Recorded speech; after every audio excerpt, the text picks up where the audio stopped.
Entry team, this is Talk. Exercise extreme caution. Suspects are barricaded and may have planted traps across the premises. Watch your step.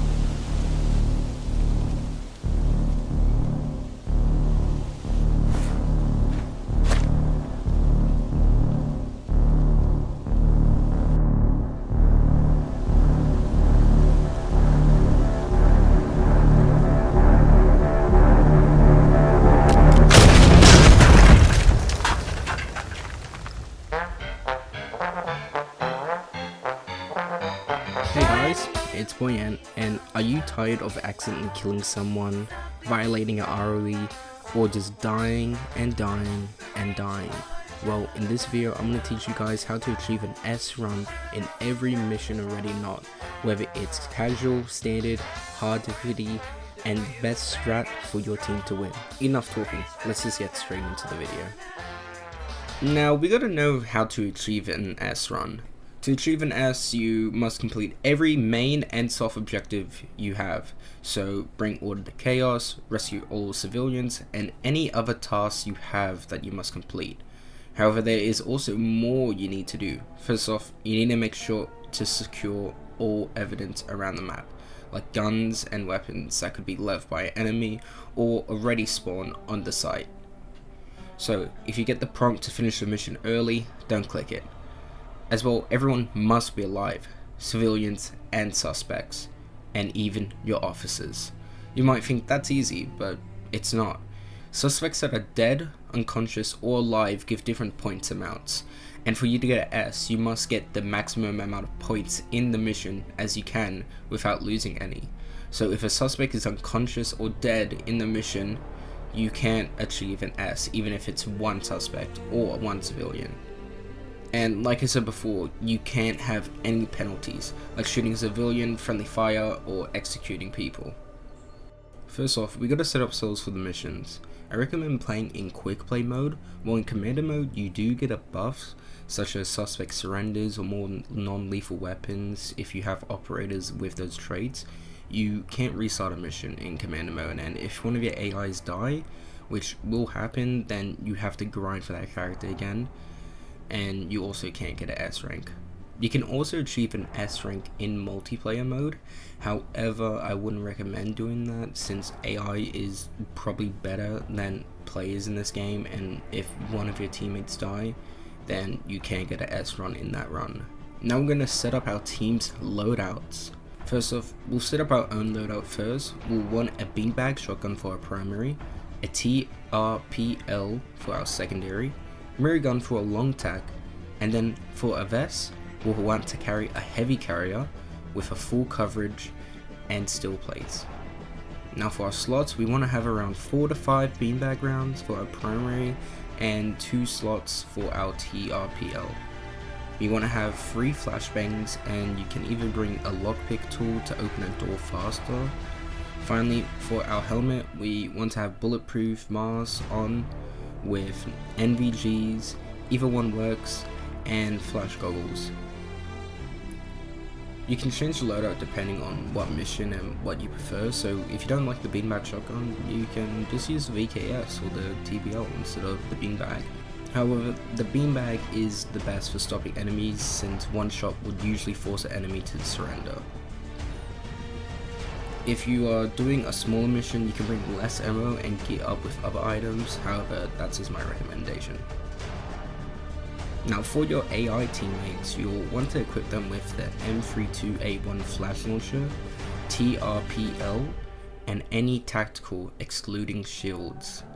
You don't want to give them a shield or they won't use their launcher when they push a room. And equip them with heavy armor, full coverage, and steel, and give them around 8 ammo slots for their long gun. Make sure to give them around 1 to 4 flashes each in that, or equip a guy with C4s, lockpicks, wedges, and just generally all tools that you'll use to breach rooms and that. As well, you have the same for the helmet with the ballistic mask, NVGs, and of course anti-flash goggles.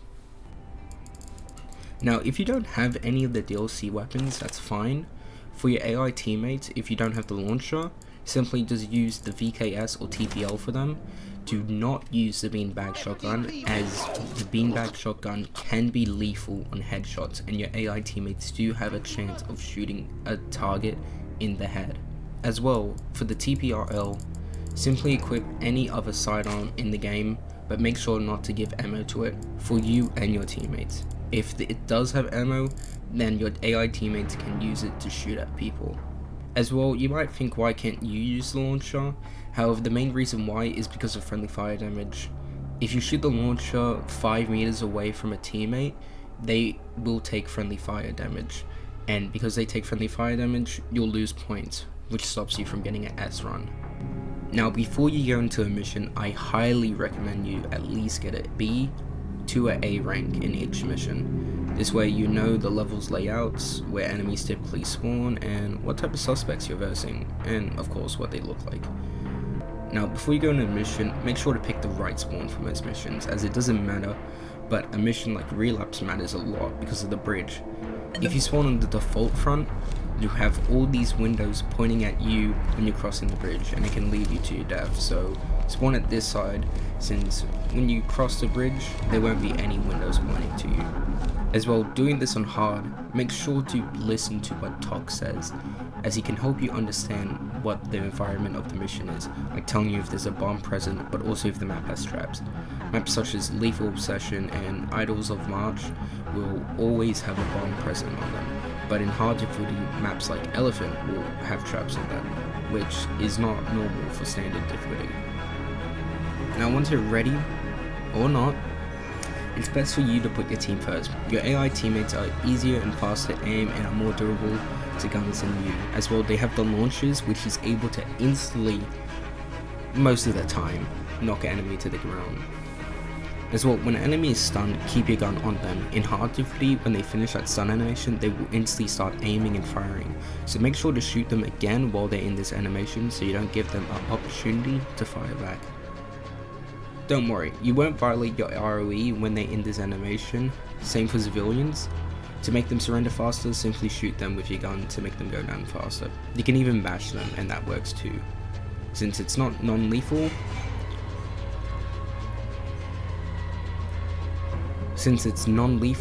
you won't get penalized. Another tip is to make sure to mirror everything. Enemies will usually hold power positions in corners or unexpected places that you won't think anyone to be in.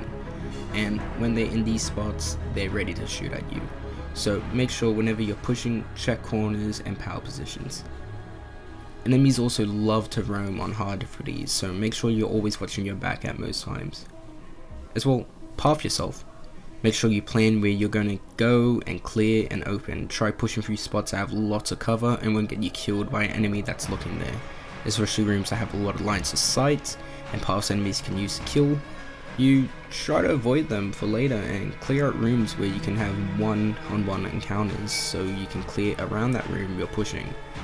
The enemy AI can see through windows better than you, as sometimes there might be glare in the window or there might be an obstacle, or generally you just can't see them out the window because of the lighting effects and that.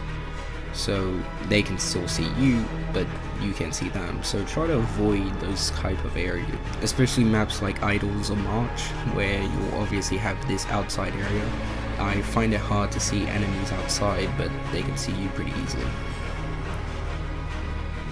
Finally, make sure to end the engagement with the enemy.